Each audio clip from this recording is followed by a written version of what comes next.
5 minutos de neurociência. Olá, sejam muito bem-vindos a mais um episódio desse maravilhoso programa 5 minutos de neurociência.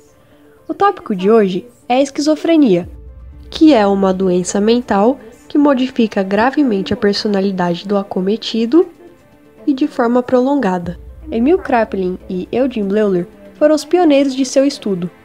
Eles descobriram 4 tipos da doença e depois foram descobertos outros 2. Os sintomas dividem-se entre positivos, como alucinações especialmente, e negativos, como apatia. Pesquisadores ainda não chegaram a um consenso sobre as causas da esquizofrenia, mas acredita-se que ela tem uma etiologia multifatorial, e o funcionamento do cérebro do esquizofrênico constitui um importante fator na determinação dessa origem.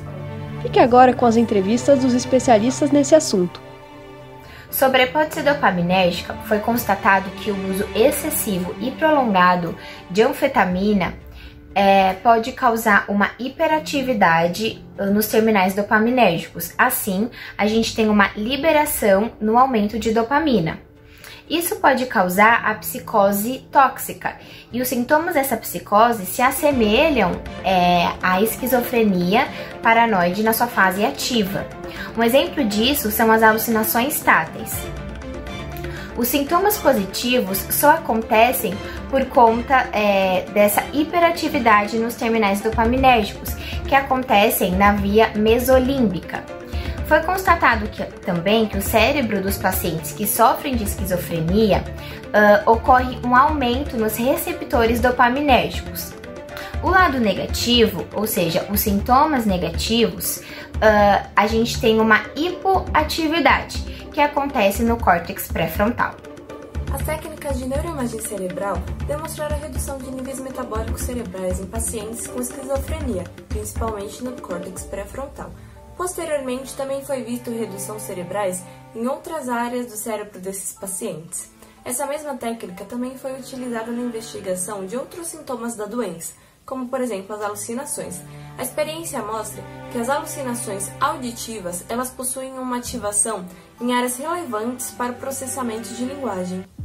Estudos envolvendo a neuropatologia da esquizofrenia indicam que o cérebro dos acometidos possui um alargamento ventricular e uma diminuição do volume hipocampal e cortical.